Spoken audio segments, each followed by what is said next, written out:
3, 2, 1. You ready? You're listening to the Real Pineapple Podcast Network.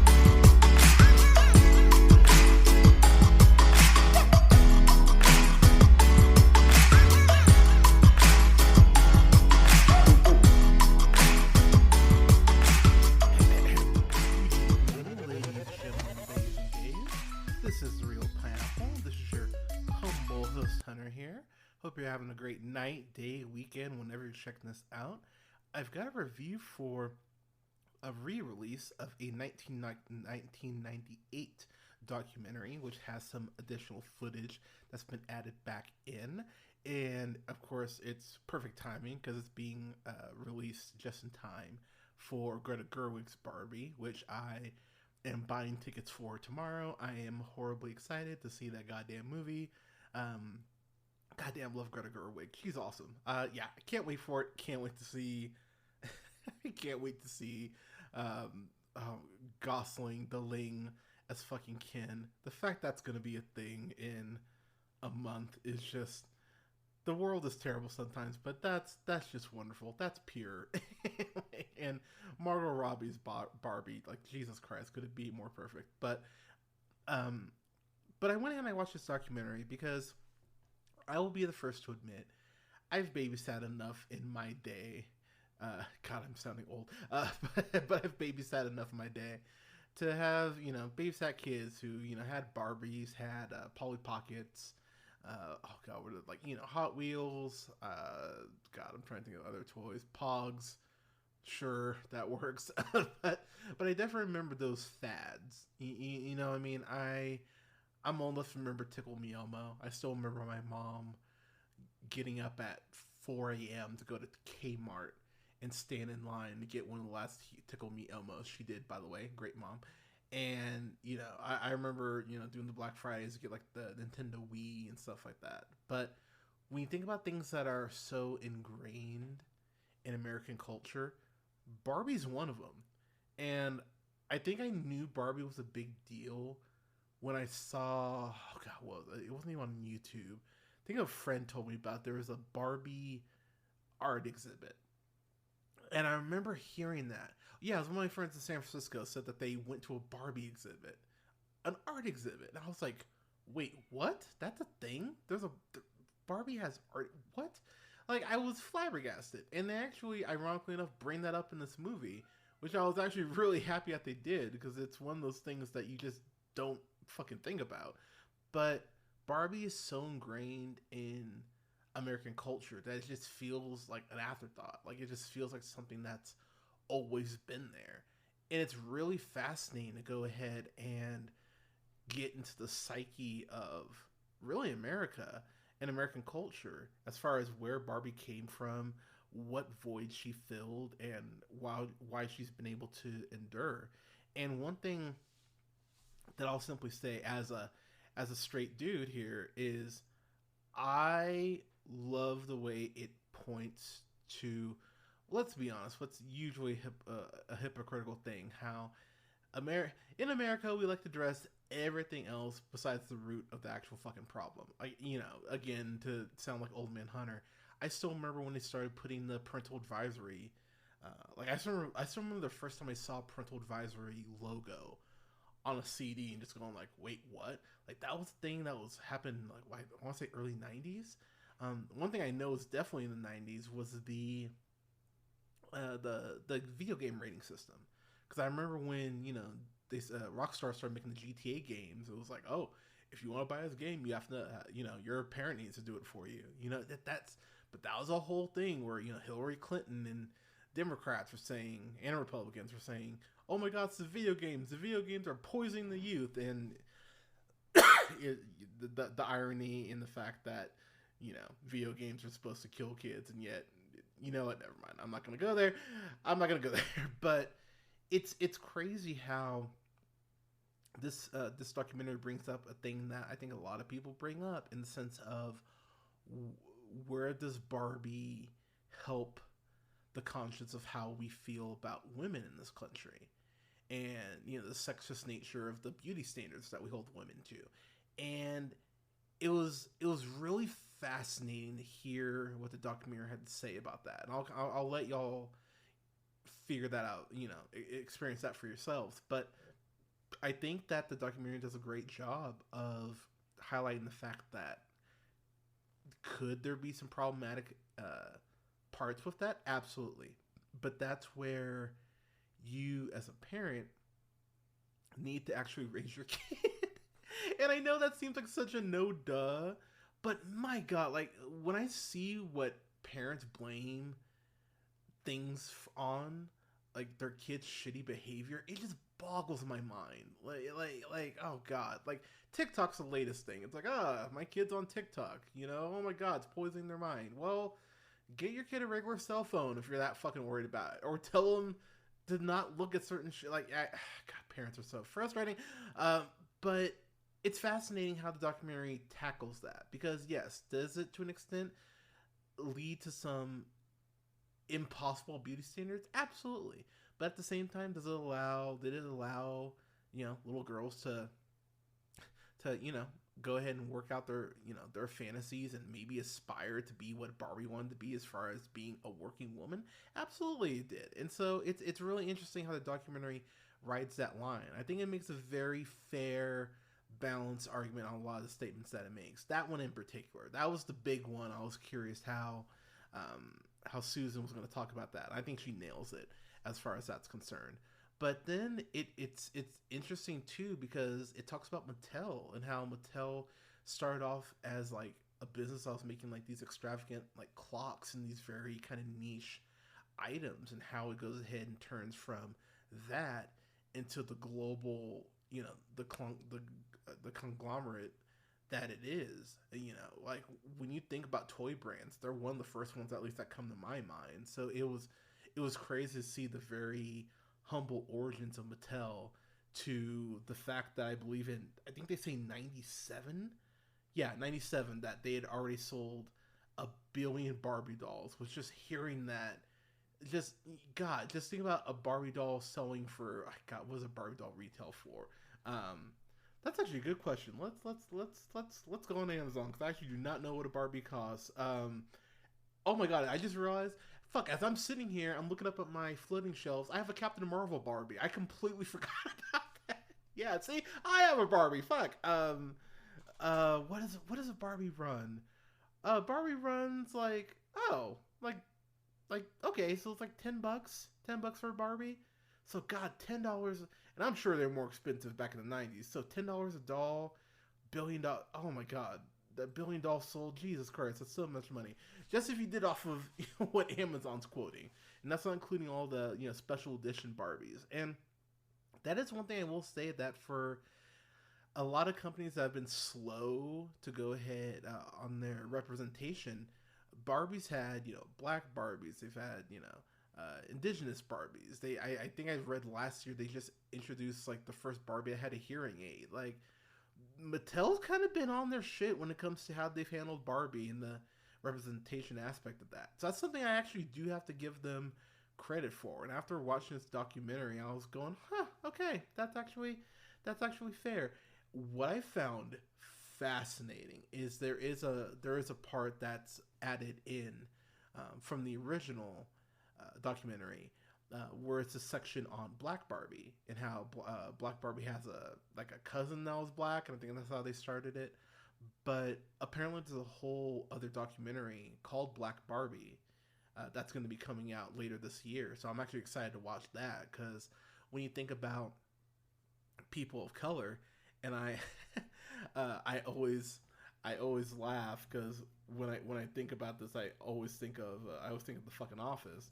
I always think about Princess Unicorn, how Toby how Toby on The Office tries to buy the last one from Daryl, and he buys the black one, and he has that look on his face like, oh god, a black doll. And it's a funny joke, but it does point to the fact that black people really didn't have dolls that looked like us for forever. I've gone on this rant before about comic book shit. You can buy a Cyborg shirt now. You can buy a Static Shock shirt. You can buy a Black Panther shirt. You can buy a Storm shirt. You can buy that shit when I was growing up. So you didn't even get shirts and stuff from people who are prominent in comics that you're able to buy. You know, you weren't able to buy people of color on that front. And so I really, you know, it's one of the things I've ranted about on the show multiple times, where it's so easy to say that's not a big deal when you get to see someone who looks like you constantly, you know, and that's something I've always gone on about white people about. It's like you can open up your wallet and pull out a dollar bill. You see someone who looks like you. It's a big fucking deal, and I think people really do undervalue that. I really think people just kind of take it for granted. And so I like the fact the documentary got into the nuts and bolts of that, and does bring it up as an issue. But it's kind of crazy again, because when we think about the lane of the market that Mattel fit in with these Barbie dolls, you you hear how so many people were dismissive of the fact that, you know, little girls wouldn't play with a doll like this. It's kind of crazy, and I understand that's why the you know, that lane was there, because people didn't think it would fucking work. But it is crazy to hear how dismissive of just anything entirely when the Mattel owner brings it up, and that is another thing that I was very happy that they got into. They go ahead and talk about Ruth Handler, who is the co-founder of Mattel, and I wasn't familiar with her story. I wasn't familiar with what, you know, who she was, and I really love the way they break her down and the amount of weight that they put on her as far as being the person who went ahead and created Barbie and went ahead and had this vision for the doll. And it's actually quite inspired when you think about how, you know, the glass ceiling that women have to attempt to break through. This woman launched something that became a fucking revolution. It's something that will exist long before any of us are still here, which is fucking crazy, you know. And the way it gets into her, and kind of what her inspiration was behind the doll, it's quite fascinating. There's this one moment where she talks about something from when she was a kid, and I don't want to spoil it, but when you hear it, you'll know. But it's this little glimpse into her psyche as far as how she grew up, and you just go, "Fuck, that makes a ton of sense." And it's a very subtle, it's a very quick thing, so you'll need to be paying attention. But it really did put a lot of her mindset and a lot of her hustle and a lot of her clear drive and ambition in focus with the story that she told. And it was one of those things I went, that's really cool. She had the guts to even admit that on camera, to be honest. But it actually gave me a new it gave me a respect for it. I went, okay, that's fucking fair. That's impressive that you can even, that you turn that into what you've turned it into now. There's a there's a point where, and this wasn't surprising, but to see the kink community dressing up their Barbies and having them in outfits and having these little like dick attachments that they put on the Ken dolls so they would be, you know, fucking another Ken or fucking another Barbie. It was like, wow, this is intense. But credit to that is one thing too that was just kind of a cool surprise, is the Barbie community is insane. And this is, you know, again, this is a documentary in the 90s. You know, with social media, I can't even imagine. I'm sure there's a Barbie Reddit that's just absurd. Like, it's really fascinating to think about. But when you think about the community in general that you can find, whether it's, you know, with you know, comics or gaming or what have you, but to think about the fact that this Barbie fad has been a thing for so long, and you know, there's Barbie communities that exist even today. It's pretty crazy how they show everyone in the 90s and how, you know, passionate they are and how creative so many of these people are. There's I mentioned the art exhibit earlier. There's a very Carrie, the horror movie inspired Barbie art display that I thought was so fucking cool. I was like, damn, that's creative. Let's go. It's really quite inspired to actually see how these people find these outlets, and, you know, are able to use their creativity by using these Barbies. It's actually pretty cool. they do get into how Mattel pulls a Paramount when it comes to Star Trek, and you'll know when you see it. And I just went, oh my god, Mattel, you suck. And it's interesting to hear about the downfall of of Mattel, and just some of the hard times they went through. They cover quite a bit of ground here for it's like a 53-minute long documentary. They cram a lot of information in, and I mean that as a compliment, but it never feels overstuffed. But getting to my final thoughts here, I had a blast with this. I thought this was great. Um, it At the end of the day, if I learned something about a subject I'm just not familiar with, it's a successful documentary, you know. And I really was not aware of how intense the passion was for Barbie. I really didn't know all the uses people had for Barbies, but this was actually really informative. And again, I talked about Ruth Handler. They do get into to interview a couple people who are, you know, big Barbie enthusiasts, or how their lives have been affected by Barbie. Uh, those interviews are really fascinating and add quite a few layers to what we think about Barbie and her place in American culture. It's really fascinating, the interviews that they do get, and each one of them had a purpose, each one had weight, and I really enjoyed those interviews quite a bit. But this is a solid A for me. I really enjoyed this, and I was pleasantly surprised with how uh, informative this was. Again, it's like 53 minutes, but a lot of information. But again, it never feels overstuffed. It moves at a really great pace. I enjoyed this. I enjoyed this a lot. This is a solid A for me. But Barbie Nation, what did y'all think? Let us know in the comments. You can follow yours truly on the Twitter at jhunterreelpineapple. You can also follow me on Instagram and TikTok at jhunterreelpineapple. That again is REEL pineapple. Don't forget to like, share, and subscribe, and rate the show. It definitely helps us out. You can find us on SoundCloud, Apple, Google Podcasts, Podbean, Stitcher, iHeartRadio, Spotify, Amazon Music, TuneUp, Samsung Podcasts, and TuneUp, to name a few, at The Real Pineapple. You can find us on YouTube. Just go ahead and search The Real Pineapple, and you'll go ahead and find us there. Don't forget to like both our pages on Facebook at The Real Pineapple. That, again, is REEL Pineapple, and Real Pineapple Games. And don't forget to finally, follow me on Twitch at twitch.tv/jhunterreelpineapple. I'm going to be hopping on Twitch for the first time ever next week. I'm really excited to get on there. That'll be the week of the 26th. I'll be hopping on Twitch. I'll be letting y'all know on socials when I'll be hopping on. And I'm going to be reviewing the first 4 Indiana Jones films starting Monday the 26th. So Raiders review will be on the 26th. Temple Doom will be 27th.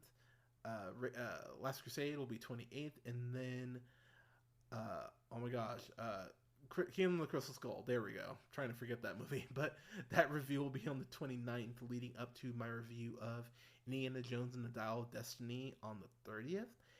I will have something reviewed for y'all on Independence Day. I haven't decided what I'm going to review for Independence Day yet, but I'll figure it out. But yeah, I'll let you guys know about the streaming schedule. We've got quite a few reviews coming down the pipeline. There's a lot I've got been recording for y'all, including gonna have my Flash review finally coming out next week. I'm gonna have a review up for Asteroid City, No Hard Feelings, Polite Society. That's coming. I'm going to start reviewing probably the week of the 10th.